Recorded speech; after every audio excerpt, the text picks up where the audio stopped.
Ninakusalimu kwa jina lipitalo majina yote. Hili sio jina la mtu awaye yote, bali ni jina la Bwana wetu Yesu Kristo. Karibu katika mfululizo wa masomo ya kesha la asubuhi, leo ikiwa ni Mei 28 mwaka 2026. Tuombe. Baba yetu mtakatifu, keti mahali pa siri juu mbinguni, jina lako litukuzwe sana. Ufalme wako uje, mapenzi yako yatimizwe hapa duniani kama huko mbinguni. Utupe leo riziki yetu, utusamehe deni zetu kama sisi nasi tuwasamehevyo wadeni wetu.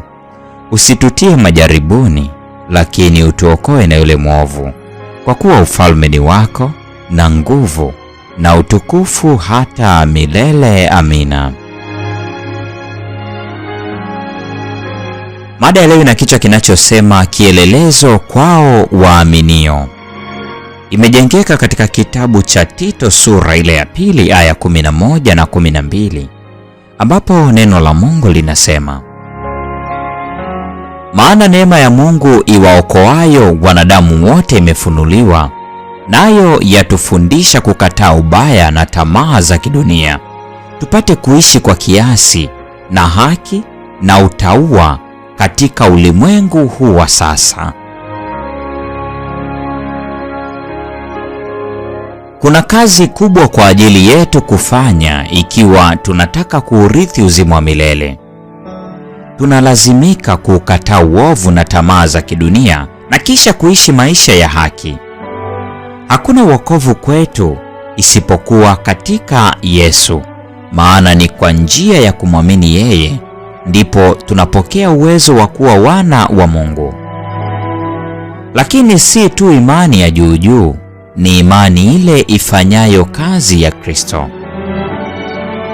Imani iliyo hai inajidhihirisha yenyewe kwa kuonesha roho ya kujidhili na kujitoa kwa ajili ya kazi ya Mungu. Wale walio nayo wanasimama chini ya bendera ya Mfalme Emanueli na kupigana vita yenye mafanikio dhidi ya mamlaka ya giza. Wanasimama wakiwa tayari kufanya lolote ambalo kamanda wao anawaamuru. Kila mmoja anatakiwa kuwa kielelezo kwa waaminio katika usemi na mwenendo, na katika upendo na imani na usafi. Timotheo wa kwanza sura ya 4 ya 12. Kwa maana tunapaswa kuishi kwa kiasi na haki na utauwa katika ulimwengu huu wa uovu, tukiwakilisha tabia ya Yesu na kudhihirisha roho wake. Wale wenye uhusiano na Yesu wana umoja na muumbaji na mwendelezaji wa vitu vyote. Wanao uwezo ambao ulimwengu hauwezi kutoa wala kuwapokonya. Lakini wakati wanapopewa fursa kuu na zilizotukuka, hawapaswi tu kufurahia baraka zao kama mawakili wa neema za Mungu za namna nyingi. Wanalazimika kuwa baraka kwa wengine. Wamekabidhiwa ukweli mkuu, na kila aliyepewa vingi, kwake huyo vitatakwa vingi. Luka mtakatifu sura ile ya 12 aya 48. Kuna majukumu mengi yaliyowekwa juu ya wote walioupokea ujumbe wa wakati huu. Wanapaswa kuweka mvuto ambao utawavuta wengine kwenye nuru ya neno la Mungu. Sisi tu walinzi wa ndugu zetu.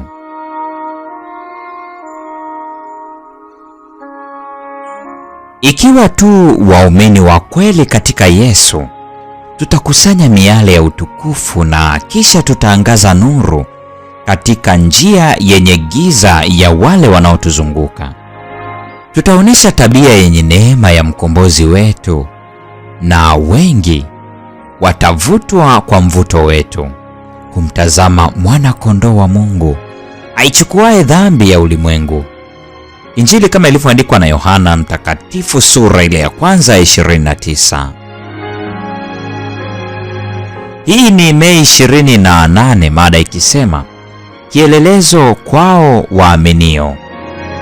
Mada iliyojengeka katika kitabu cha Tito 2 ya 11. Neema ya Bwana wetu Yesu Kristo, Pendo la Mungu na ushirika wa Roho Mtakatifu dumu kuwa nasi sasa na hata milele. Amina.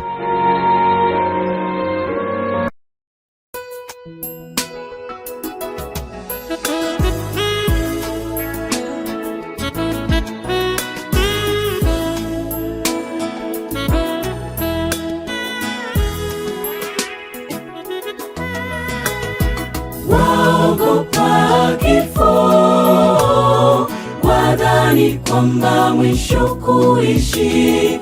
Umetekwa na fikira mbaya, ondoa hofu moyoni.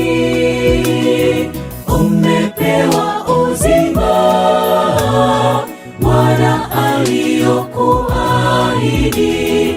Utakula matunda mema, jikabidhi kwa Bwana. Neema tu, neema tu, ndiyo tuliopewa tuishi.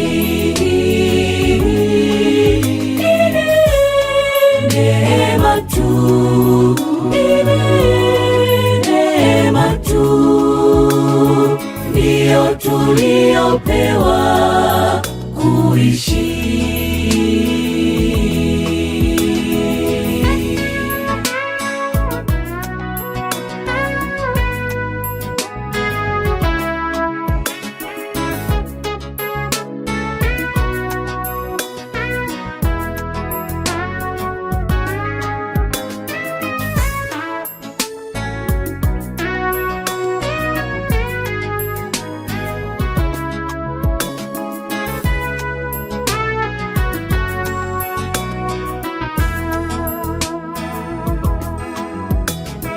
Kuna nyakati tumepita, muda mgumu usioelezeka, lakini tunalo tumaini, yote ni ya kitambo.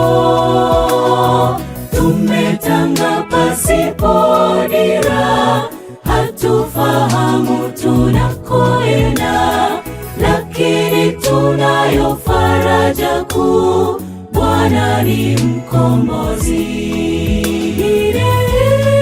Neema tu, neema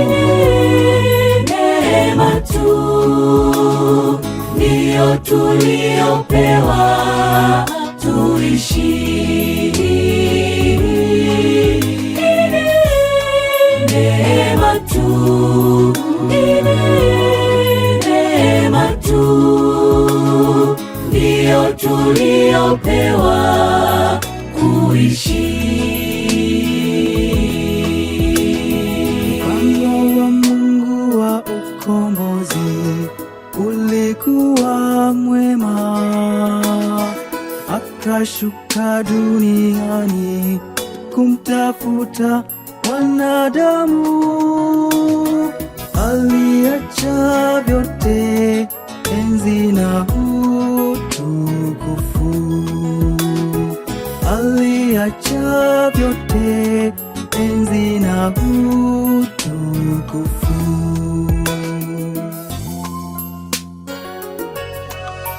Ni neema tu, ni neema tu, ndiyo tuliopewa tuishi. Neema tu, neema tu, ndiyo tuliopewa